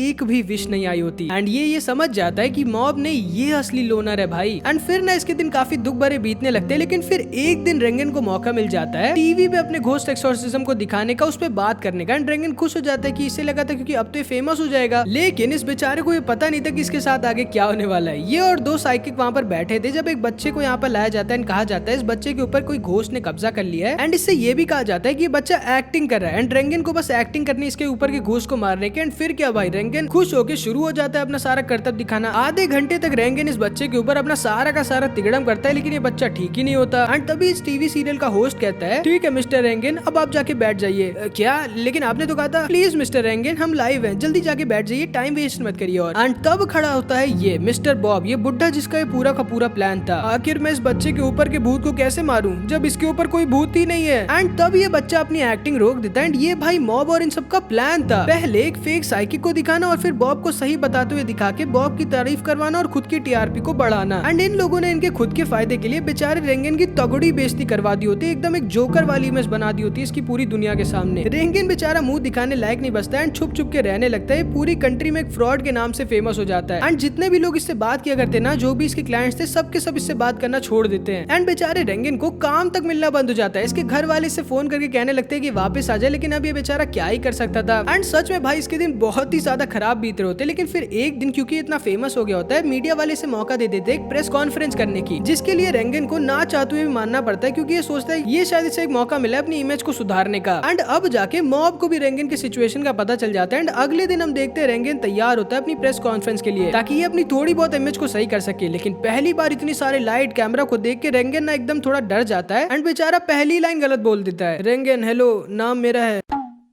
क्या बोल रहा है ये? हमारा मजाक उड़ा रहे हो क्या? सर, पूरी दुनिया को पता चल गया कि आप एक फेक साइकिक हो, इस पे आप क्या कहना चाहोगे? मैं बस इतना कहना चाहूंगा कि। एंड अब जाके रेंगन को अपना पास्ट याद आता है जब 4 साल पहले इसने पता नहीं क्या सोच के अपने ऑफिस वाले काम को छोड़ के स्कैम वाले बिजनेस को चालू किया था। एंड इसका बिजनेस ना ठीक ठाक चलने भी लगा था लेकिन ये बहुत बोर होने लग गया था। फिर एक दिन आया मॉब अपनी प्रॉब्लम को लेके एंड इसे लगा था कि ये कोई डिल्यूजनल बच्चा है जिसके कोई दोस्त नहीं है, इसलिए ये इसकी मदद करता है। लेकिन फिर जब इसे पता चलता है कि मॉब के पास सच में पावर्स है तो ये खुश हो जाता है और मॉब को अपनी कंपनी में ले लेता है इसकी मदद करने के लिए। लेकिन फिर इसे पता भी नहीं चलता कब ये मॉब को अपने फायदे के लिए यूज करने लग जाता है, वो भी इस कदर की मॉब की फीलिंग्स इसको कोई परवाह ही नहीं रहती। मॉब के पूरे चाइल्डहुड को, जो कि उसके फ्रेंड्स बनाने और मजे करने का टाइम था, उसे खुद के लिए यूज कर लेता है पैसे कमाने के लिए। एंड अब जब मॉब फाइनली चेंज होने की कोशिश कर रहा होता है, अपनी लाइफ को पूरी तरह से जीना चाह रहा होता है, तो ये उसको करने से रोक रहा होता है। एंड अब भाई रेंगन समझ जाता है कि इसने सच में कितनी बड़ी गलती की है, इसीलिए ये बस सामने वाले कैमरे की तरफ देखता है और इसे पता था क्योंकि कि मॉब इसे देख रहा होगा, ये माइक पे और पूरी दुनिया के सामने सिर्फ एक चीज बोलता है, आई एम सॉरी और मुझे तुम्हारे ऊपर बहुत गर्व है। एंड सारे मीडिया वाले गुस्सा आ जाते हैं, सबको लगता है कि रेंगन क्या बक रहा है। लेकिन तभी अचानक से पूरा का पूरा कमरा इस रूम में रखे सारे के सारे कैमरा माइक सब के सब हवा में उड़ने लगते हैं एंड सबको लगने लगता है कि रेंगन ये सब कर रहा है। लेकिन रेंगन ये जानता था कि ये कौन कर रहा है। एंड तभी रेंगन पूरे अपने कॉन्फिडेंस के साथ कहता है, ठीक है तो अब शायद हम इस प्रेस कॉन्फ्रेंस को खत्म कर सकते हैं। हाँ। एंड इतना कह के रेंगन फुल ऑरा के साथ यहाँ से चला जाता है। एंड फिर इतने दिनों बाद रेंगन फिर से मॉब से मिलता है। मॉब, क्या तुम फिर से मेरे सबऑर्डिनेट बनना चाहोगे? जैसा आप कहिए बॉस। और क्या तुम मेरे बारे में स्टार्टिंग से जानते थे? एंड तब मॉब बोलता है, हाँ मैं हमेशा से जानता था कि आप एक बहुत अच्छे इंसान हो। एंड इसको सुनकर रेंगन की आंखों में पानी भर जाता है एंड ये दोनों साथ में वापस ऑफिस जाने लगते हैं। वैसे boss, belated happy birthday. Thank you mob, चलो कुछ खाते हैं। एंड फिर अगले दिन हम देखते हैं मॉब का टीचर इन सबको बताता है कि इनके स्कूल में हर साल की तरह एक मैराथन होने जा रहा है। एंड इधर जैसा कि तुम जानते होगे, लॉल ग्रुप वाले पागलों की तरह मॉब को ढूंढ रहे होते हैं। इन लोगों को कहीं से पता चल गया होता है कि इनका लॉल ग्रुप का लीडर सॉल्ट मिडिल स्कूल में पढ़ता है, इसीलिए लोग प्लान बनाते हैं मॉब को इस मैराथन के बहाने ढूंढने के लिए, क्योंकि इन्हें लगा था कि इनका गॉड जरूर से इस मैराथन में पार्ट लेगा। ईची भी ये जानती थी एंड ये भी जानती थी कि मॉब क्योंकि अभी तैयार नहीं है इतनी बड़ी पोजीशन के लिए, इसलिए मॉब को सब कुछ बता देती है एंड कहती है कि अगर ये इतने बड़े ग्रुप का भी लीडर नहीं बनना चाहते तो इसे इस मैराथन में पार्ट नहीं लेना चाहिए। लेकिन तभी मॉब को मैराथन का नाम सुनते ही कुछ याद आ जाता है एंड ये ना एकदम डर जाता है, क्योंकि असल में इसने अपने आप से पिछले साल ये प्रॉमिस किया था कि अगर ये इस वाले मैराथन में टॉप 10 में आ जाएगा तो ये सुबोमी को प्रपोज करेगा, जिसको सुनकर ये सब के सब एकदम शॉक्ड रह जाते हैं। लेकिन मॉब ये जानता था कि ये हार नहीं मान सकता एंड इसे कुछ भी करके करना ही होगा। एंड पिछली बार ना इसकी रैंक 291 आई थी 300 लोगों में एंड इस बार ये डायरेक्ट टॉप 10 में आने की सोच रहा होता है। मॉब भी ये जानता था कि ये बहुत ज्यादा मुश्किल, लगभग इम्पॉसिबल है, लेकिन इसको कुछ भी करके करना होगा ताकि ये सुबोमी चान को अपनी असली फीलिंग्स बता सके। सारे के सारे लोग इसे सपोर्ट कर रहे होते हैं, रेंगन, इसका भाई, बॉडी बिल्डर ग्रुप वाले, जो, टेरू, सब लोग। एंड मॉब ना भाई सच में बहुत हार्ड ट्रेनिंग करता है इस मैराथन के लिए। और फिर फाइनली दिन आ जाता है इनके स्कूल के मैराथन का। सारे के सारे लोग अपनी इस रेस के लिए एक्साइटेड होते हैं, लेकिन मॉब ये बहुत ज्यादा डरा हुआ था। एंड फिर स्टार्ट हो जाती है इन सब की मैराथन, जिसमें अगर मॉब टॉप 10 में आ गया तो सुबोमी को प्रपोज बेहोश करेगा। लेकिन रेस स्टार्ट होते ही मॉब कुछ लोगों से टकरा जाता है, नीचे गिर जाता है एंड इसके पैर में ना चोट लग जाती है। एंड तुम्हें पता होगा जब किसी को चोट लगती है तो वो जितना ज्यादा भागता है उसकी चोट उतनी ही ज्यादा बढ़ती जाती है। मॉब भाई बहुत ज्यादा इंजर्ड हो गया होता है लेकिन हार नहीं मान रहा होता। मॉब चाहता तो अपनी साइकिक पावर का यूज करके आसानी से इस मैराथन को जीत सकता था, लेकिन ये चीटिंग भी नहीं करना चाहता था। मॉब बहुत ज्यादा इंजर्ड था, बहुत ज्यादा थक चुका था, लेकिन भाइयों अपने नेवर गिव अप वाले विल और हार्ड वर्क की वजह से पिछले साल की तरह 291 पे नहीं बल्कि 74th पोजीशन पर आ गया था, जिसका मतलब तुम समझ रहे हो ना मॉब ने कितना ज्यादा इंप्रूव किया होता है। लेकिन ऑब्वियसली क्योंकि मॉब की चोट बढ़ती जा रही होती है, ब्लड बहुत ज्यादा बह गया होता है, इससे दर्द बहुत ज्यादा हो रहा है, बहुत ज्यादा थक गया होता है, मॉब को पता भी नहीं चलता कब ये रास्ते में ही बेहोश हो जाता है। एंड जब इसकी आंखें खुलती हैं तो इसे पता चलता है कि ये भले मैराथन को फिनिश तो नहीं कर पाया लेकिन इसने अपना बेस्ट जरूर दिया, जिसके लिए सारे के सारे लोग इसके ऊपर बहुत प्राउड थे, खास करके मॉब के पेरेंट्स। और इसलिए भी क्योंकि रीचू इस मैराथन में 9th आया होता है, इसके पेरेंट्स ना घर में पार्टी करने का डिसाइड करते हैं, लेकिन इन बेचारे लॉयल ग्रुप वालों को आज भी इनका लीडर नहीं मिलता। मॉब वापस से घर जा रहा होता है जहाँ पे इसके पेरेंट्स फुल पार्टी की तैयारी कर रहे होते हैं और ये सारे के सारे बहुत खुश होते हैं, लेकिन तब ही इनके घर की डोल बेल बजती है। एंड जब रीचू गेट को खोलता है तो सामने खड़ा होता है सुप्रीम लीडर का बेटा मैक्स। मम्मी पापा आप लोग पीछे ही रहना, उसकी जरूरत नहीं पड़ेगी रीचू। एंड मॉब जब घर पहुंचता है तो देखता है इसका घर आग की लपटों में घिरा हुआ था। बेचारे मॉब की सांसें रुक जाती है, धड़कन थम जाती है, दिमाग बंद हो जाता है, अपने जलते घर के अंदर जाने लगता है। अरे कोई रोको उस बच्चे को, लेकिन मॉब को रोकने वाला कोई नहीं था। ये अपने जलते घर के अंदर घुस जाता है एंड इसका इमोशन मीटर धक धक कर बढ़ता ही जा रहा होता है। मॉब को बस रीचू, इसके पापा, इसकी मम्मी की बातें याद आ रही होती है। इसे ना लगने लग गया होता है कि ये सब कुछ सच में हो ही नहीं रहा, ये सब एक सपना है। लेकिन तभी जैसे ही अपने घर के लिविंग रूम के गेट को खोलता है, इसे अपने सामने 3 जलती हुई बॉडीज दिखती हैं। मॉब का मीटर 100 से भी ज्यादा ऊपर निकल जाता है, फट जाता है। मॉब के अंदर इतना ज्यादा गुस्सा और रेज, इतना ज्यादा दुख भर गया होता है जिसने भाई लगभग इसे एक मॉन्स्टर बना दिया होता है, एक ऐसा मॉन्स्टर जो इस दुनिया को तबाह करके रख देगा। पहली बार मॉब इतना ज्यादा गुस्सा होता है, लेकिन तभी डिम्पल चिल्ला के बोलता है, रुक जाओ मॉब, ये बॉडीज तुम्हारे मम्मी पापा और रीचू की नहीं है, मैं सेंस कर सकता हूँ। होश में आओ मॉब। क्या तुम्हारे मम्मी पापा रीचू वो भी जिंदा है? उन्हें जरूर किसी साइकिक ने किडनैप किया होगा और इन डमी बॉडीज को यहाँ पर रख के गया होगा तुम्हें बेवकूफ बनाने के लिए। एंड तभी मॉब इसके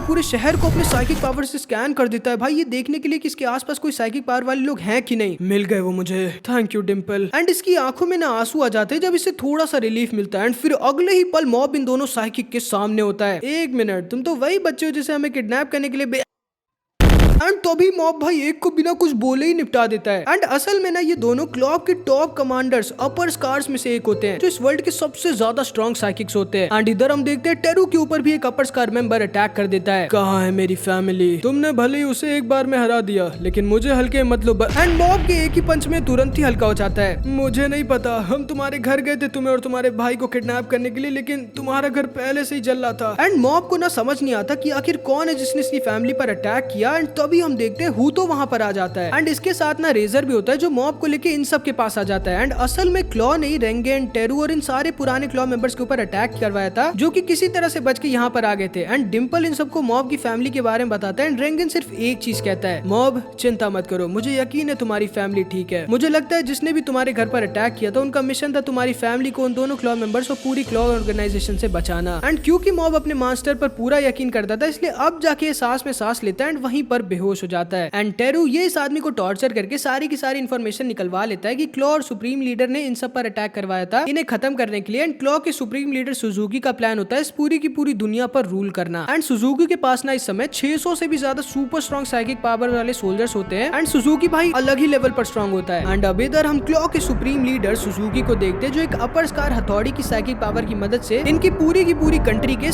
सारे टीवी, मोबाइल, लैपटॉप सब कुछ हैक करवा के पूरी दुनिया में ऐलान कर देता है कि ये लोग द क्लॉ पूरी दुनिया पर कब्जा करने वाले और सुजुकी पूरी दुनिया का राजा बनने वाला है। एंड अब इधर हम इसके बेटे मैक्स को देखते हैं। यार मेरे पापा ने पूरी दुनिया के सामने मेरी बेइज्जती करवा दी, ये बच्चे है क्या? एंड ये ना भाई बुरा नहीं बल्कि अच्छा होता है, इसीलिए इसने रीचू और इसकी फैमिली को प्रोटेक्ट करने के लिए उन पर अटैक करवाया होता है। एंड रीचू और मॉब के मम्मी पापा तो अभी किसी दूसरी कंट्री में मस्त मजे कर रहे हैं। एंड मैक्स और ये लोग ये जानते थे कि इनके पापा को रोकना बहुत जरूरी है। एंड फिर हम the upper force car members में से एक मिजाकी को देखते हैं, जिसके पास टेलीपोर्टेशन, इंडिस्ट्रक्टिबिलिटी एबिलिटी के साथ साथ सुपर स्पीड की भी साइकिक पावर होती है, जो कि ना जाके इनकी कंट्री के प्राइम मिनिस्टर को आसानी से किडनैप करके बाहर लेकर आ जाता है, ताकि ये दुनिया इन लोगों को एरा गैरा टेरर ग्रुप ना समझे और इनसे डरे। लेकिन तभी हम देखते टेरू वहाँ पर मिजाकी की साइकिक पावर को सेंस कर आ जाता है एंड इस पर अटैक कर देता है। टेरू को लगा था कि आसानी से मिजाकी को हरा देगा, लेकिन मिजाकी ये भी ना भाई मॉब की तरह अलग ही लेवल पर स्ट्रॉन्ग था, जो एक ही पंच में टेरू को हरा देता है एंड प्राइम मिनिस्टर को लेकर इनके क्लॉ मेन हेडक्वार्टर चला जाता है। एंड अब ये लोग समझ जाते हैं कि ये लोग बिल्कुल भी क्लॉ को हल्के में नहीं ले सकते और इनका जीतना लगभग इम्पॉसिबल है जब तक मॉब होश में नहीं आ जाता। पुलिस वाले इन सब पर अटैक करने की कोशिश करते हैं, लेकिन ये 600 आर्टिफिशियल क्लॉ मेंबर्स और हथौड़ी इन लोगों के पास आने ही नहीं दे रहे होते और बहुत ज्यादा तबाही मचा रहे होते हैं। मास्टर रेंगन हमें क्या करना चाहिए मुझे नहीं पता, लेकिन हम इन सबको छोड़ेंगे नहीं। एंड रेंगन ना भाई बहुत ज्यादा गुस्से में होता है जब से क्लॉ वालों ने इसके ऑफिस को उड़ा दिया होता है। एंड फिर ना ये लोग साथ में मिलकर एक प्लान बनाने लगते हैं। इधर हम देखते हैं मैक्स और रीत्सु भी इधर ही होते हैं एंड क्लॉ के मेन हेडक्वार्टर्स के अंदर इसके पापा के पास जा रहे होते हैं उन्हें रोकने के लिए, लेकिन तभी अचानक से इनके सामने टॉप 4 क्लॉ मेंबर्स में से एक इचिरो आ जाता है, जिसके पास ना प्लांट्स को कंट्रोल करने की साइकिक पावर होती है एंड ये भी बहुत ज्यादा स्ट्रॉन्ग होता है। लेकिन तभी मैक्स के टीममेट्स यहाँ पर आ जाते हैं, इचिरो को संभालने लगते हैं और मैक्स और रीत्सु आगे बढ़ जाते हैं। रेंगन ना इन सारे पुराने क्लॉ मेंबर्स को एक डाइवर्जन का यूज करवा के अंडरग्राउंड के रास्ते इस मेन हेडक्वार्टर्स के अंदर भेजने लगता है सुजुकी को रोकने के लिए। लेकिन तभी हम देखते हैं रेंगन और मॉब जहाँ पर छुपे थे वहाँ पे कुछ आर्टिफिशियल साइकिक सोल्जर्स आ जाते हैं एंड ये लोग इनको ढूंढ लेते हैं। क्योंकि मॉब अभी बेहोश था और रेंगन के पास इतनी ताकत नहीं थी कि इन सारे साइकिक को रोक सके, तो ये वही करता है जिसमें बेस्ट होता है, लोगों को पागल बनाना। हेलो दोस्तों, मेरा नाम रेंगन है और मैं परफ्यूम बेचता हूँ। आप लोग एक बार मेरा ये वाला परफ्यूम स्मेल करके देखिए। एंड रेंगन के पास ना असल में हूतो का एक कर्ज स्प्रे था जो सामने वाले को सुला देता है, जिसका यूज करके इन सबको सुला देता है। लेकिन तभी वहाँ पर शीबा आ जाता है, एक और टॉप 4 अपर स्कार्स में से। तुम तो काफी चालाक हो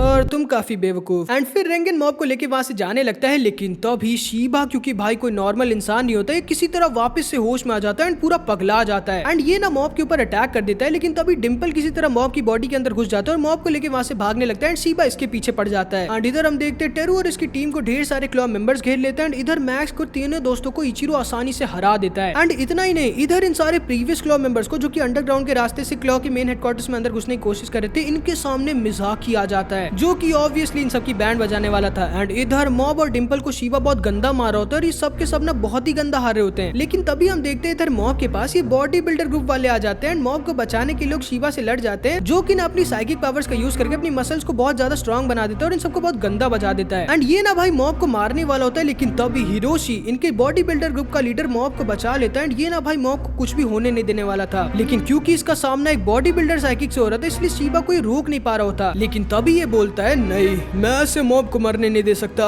अगर मैंने आज मॉब को कुछ होने दिया तो मेरे इतने सालों की ट्रेनिंग किसी काम की नहीं होगी। एंड तभी अचानक से हिरोशी की भी मसल्स हद से ज्यादा बढ़ने लग जाती हैं एंड असल में ना डिम्पल इसकी बॉडी में घुस गया होता है और साइकिक पावर से हिरोशी को और ज्यादा स्ट्रॉन्ग बना दिया होता है। एंड ऑब्वियसली भाई साइकिक पावर्स फेक मसल के साथ कभी भी साइकिक पावर्स रियल मसल के साथ, जो कि हर दिन बहुत हार्ड ट्रेनिंग करके बनाई गई, उनको कभी नहीं हरा सकते। इसीलिए हिरोशी शीबा को बहुत गंदा हरा देता है एंड इन सबके साथ इसे खुद नहीं यकीन होता कि इसने ये कैसे कर दिया। एंड इधर हम देखते हैं टेरू और ये लोग मिलकर इन सबकी बैंड बजा देते हैं, लेकिन इधर मिताशी ने इन सबको हरा दिया होता है और फिर ये मैक्स और रीत्सु के सामने आ गया होता है। अरे नहीं रीत्सु, संभल के, ये सच में बहुत ज्यादा स्ट्रॉन्ग है। मैक्स तुम ऊपर जाओ, मैं इसे संभालता हूँ। लेकिन रीत्सु अभी टाइम नहीं है मैक्स, सिर्फ तुम ही हो जो तुम्हारे पापा को रोक सकते हो शायद। एंड मैक्स ऊपर की तरफ निकल जाता है और रीत्सु अकेले से लड़ जाता है। लेकिन मिताशी भाई, जैसा कि तुम जानते हो, ये बहुत ही ज्यादा पावरफुल है एंड इसकी टेलीपोर्टेशन और सुपर स्पीड भाई से और ही ज्यादा ओवर पावर्ड बना देते हैं, इसीलिए ना ये रीत्सु को बहुत गंदा मारने लगता है। फिर इधर हम मैक्स को देखते हैं जो अकेले कपर स्कार हथौड़ी को निपटा देता है, पापा की तरफ बढ़ रहा होता है। एंड इधर इचिरो भाई इन तीनों को मारने वाला होता है, लेकिन तभी मॉब वहां पर आ जाता है जो फाइनली होश में आ चुका था एंड गुस्से में होता है। रीत्सु को ना मिताशी बहुत ज्यादा इंजर्ड कर देता है एंड इसे खत्म ही करने वाला होता है। लेकिन तभी ये लोग दोबारा से वहां पर आ जाते हैं एंड तभी तेरू भी वहां पर आ जाता है। कोई नहीं, तुम लोग चाहे जितने भी हो, मेरे सामने कुछ भी नहीं हो। एंड ये सारे के सारे साथ में मिलकर मिताशी से भिड़ जाते हैं, लेकिन मिताशी भाई अलग ही लेवल पर स्ट्रॉन्ग होता है। ये अकेले होने के बाद भी इन सबको बहुत गंदा बजा रहा होता है, सिर्फ टेरू ही होता है जो इसे थोड़ी बहुत टक्कर दे पा रहा होता है। एंड इधर हम देखते हैं मॉब इन सबको आसानी से हरा देता है, लेकिन मैक्स अपने पापा को नहीं हरा पाता, क्योंकि ऑब्वियसली इसके पापा तो दुनिया के स्ट्रॉन्गेस्ट साइकिक होते हैं। ऊपर से इनकी प्रोटेक्शन इनका एक अपर स्कार सेरिजावा भी कर रहा होता है, जो कि ये भी बहुत ज्यादा स्ट्रॉन्ग होता है। एंड असल में ना इसके पापा के अंदर भी मॉब की तरह एक मीटर होता है साइकिक पावर कलेक्ट करने के लिए, जिसमें ना इसके पापा भाई पिछले 20 साल से साइकिक पावर कलेक्ट कर रहे होते हैं। मतलब समझ रहे हो इनके पास कितनी ज्यादा साइकिक पावर है। एंड इधर हम देखते हैं टेरू और ये सारे लोग मिलकर इसे थोड़ा बहुत तो इंजर्ड कर देते हैं, लेकिन जैसे ही मिताशी अपनी गॉड्स आई का यूज करता है, तब तो भाई ये अनस्टॉपेबल हो जाता है और ये लोग इसे छू तक नहीं पाते एंड ये सारे के सारे हार जाते जाते हैं, ये ना इन सबको खत्म करने वाला होता है। लेकिन तभी इसे मॉब के आने का एहसास हो जाता है एंड ये सारे के सारे लोग अब खुश हो जाते हैं एंड सांस में सांस लेते हैं। एंड ये ना भाई मॉब की इतनी ज्यादा पावर को सेंस करने में इतना ज्यादा बिजी हो जाता है कि अपने बगल में रेंगन को आते नोटिस ही नहीं कर पाता, जो इसको पता भी नहीं चलता कब इसके बगल में आके धड़ाधड़ पंचेस की बौछार कर देता है इसके ऊपर। एंड मिताशी ना भाई रेंगन और मॉब को देख के एकदम डर जाता है, क्योंकि एक तो मॉब के पास इतनी ज्यादा पावर है, ऊपर से ये आदमी जो पता नहीं कौन है इसका भी टीचर है, जिसके अंदर इतनी साइकिक पावर है कि ये बेचारा सेंस ही नहीं कर पा रहा इसके अंदर से जरा से भी साइकिक पावर। एंड ये सारे लोग भी होश में आने लग गए होते हैं, इसलिए मिताशी समझ जाता है कि अब ये नहीं जीतेगा, इसलिए मिताशी अब जाके हार मान लेता है, बोलता है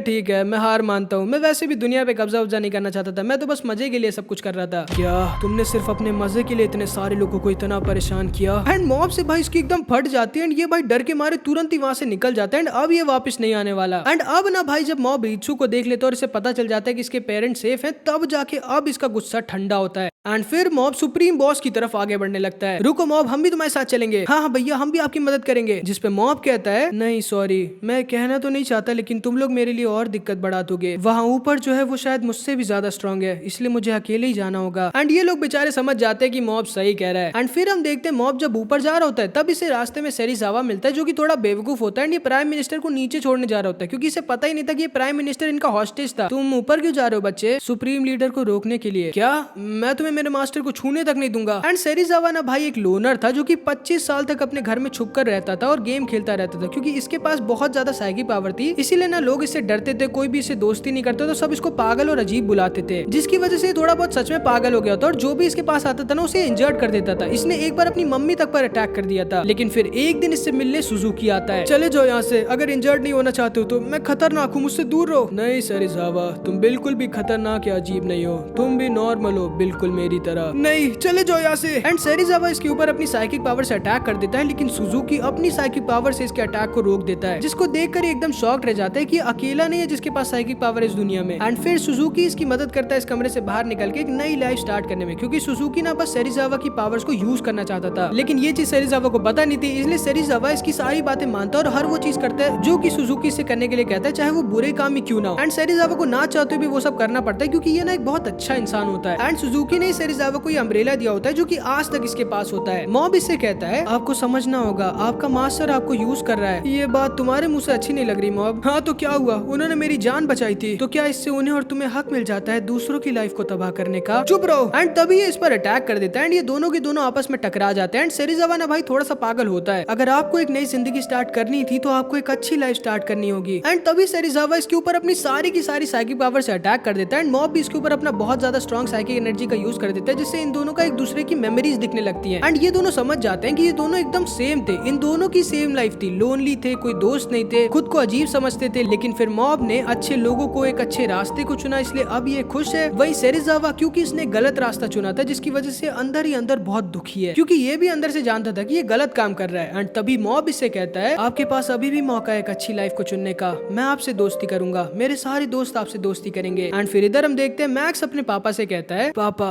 आपके सारे सोल्जर्स हार चुके हैं, आपको समझना होगा आप अकेले इस दुनिया पे कब्जा नहीं कर सकते। तुम अपने पापा को कुछ ज्यादा ही हल्के में ले रहे हो मैक्स, वो सब के सब सिर्फ और सिर्फ मेरे पॉन्स थे, मुझे उनकी जरूरत नहीं है इस पूरी दुनिया पर कब्जा करने के लिए, मैं अकेला ही काफी हूँ। और उन सब के पास जितनी साइकिक एनर्जी थी ना वो मेरी ही थी, मैंने ही उन सबको वो साइकिक पावर्स दी थी जो मैं कभी भी वापस ले सकता हूँ और दोबारा से किसी और को देख एक बड़ी आर्मी खड़ी कर सकता हूँ। एंड तभी नहीं इन सारे के सारे 600 से भी ज्यादा साइकिक सोल्जर्स से उनकी साइकिक पावर्स को एब्जॉर्ब कर लेता है एंड भाई इसके पास ना सच में हद से ज्यादा साइकिक पावर्स होती हैं। एंड तभी हम देखते हैं मॉब वहाँ पर आ जाता है, क्योंकि सेरिज़ावा इसकी बात को मान गया होता है। रीचू के भाई चले जाओ यहाँ से, मेरे पापा एक मॉन्स्टर हैं, अब तुम कौन हो और तुम ऊपर तक कैसे आ गए? लेकिन तभी मॉब इससे बोलता है आखिर आप कर क्या रहे हो, आप अपने बेटे के साथ ऐसा कैसे कर सकते हो? तो तुमने सेरिज़ावा को हरा दिया? हाँ वैसे भी वो मेरे ज्यादा किसी काम का नहीं था, मुझे किसी की जरूरत नहीं। आपको ये समझना होगा हर किसी को किसी न किसी की जरूरत होती है एक अच्छी और हैप्पी लाइफ को जीने के लिए, ये सब बातें सिर्फ वीक लोगों पे अच्छी लगती हैं, मुझ पे नहीं। रीचू के भाई बच के, मेरे पापा लोगों को साइकिक एनर्जी देने के साथ साथ लोगों से उनकी साइकिक एनर्जी को एब्जॉर्ब भी कर सकते हैं और उनके अंदर 20 साल से भी ज्यादा की साइकिक एनर्जी स्टोर्ड है, और मेरी क्योंकि इन्होंने साइकिक एनर्जी छीन ली इसलिए मैं हिल भी नहीं पा रहा। ठीक है मैं तुम्हारी मदद करता हूँ। एंड तभी ना मॉब मैक्स को अपनी थोड़ी बहुत साइकिक पावर को दे देता है, जिसको देखते ही सुजुकी एकदम शॉक्ड रह जाता है और डर जाता है, तुरंत ही इसके ऊपर अटैक कर देता है। तुम्हारे पास तो पोटेंशियल है मेरा राइवल बनने का, मुझे तुम्हें अभी मारना होगा, मॉब भागो वहाँ से। लेकिन तभी सुजुकी से एक लात मार के इसे नीचे फेंक देता है है, मैं आपसे यहाँ लड़ने नहीं आया हूँ, मैं आपको ये बताने आया हूँ कि आप भी एक नॉर्मल इंसान हो, आप भी एक नॉर्मल हैप्पी लाइफ जी सकते हो, बिल्कुल मेरी तरह। बेवकूफ, जितने भी लोगों के पास साइकिक पावर्स है उन सब में भी मैं सबसे ज्यादा ऊपर हूँ, सबसे ऊपर। मैं कोई नॉर्मल इंसान नहीं हूँ और ना ही तुम। एंड ये दोनों के दोनों आपस में टकरा जाते हैं। मेरे पास इतनी ज्यादा साइकिक पावर होने का एक ही मतलब है कि ये दुनिया मेरी है, मेरी डेस्टिनी है इस दुनिया पे राज करने की,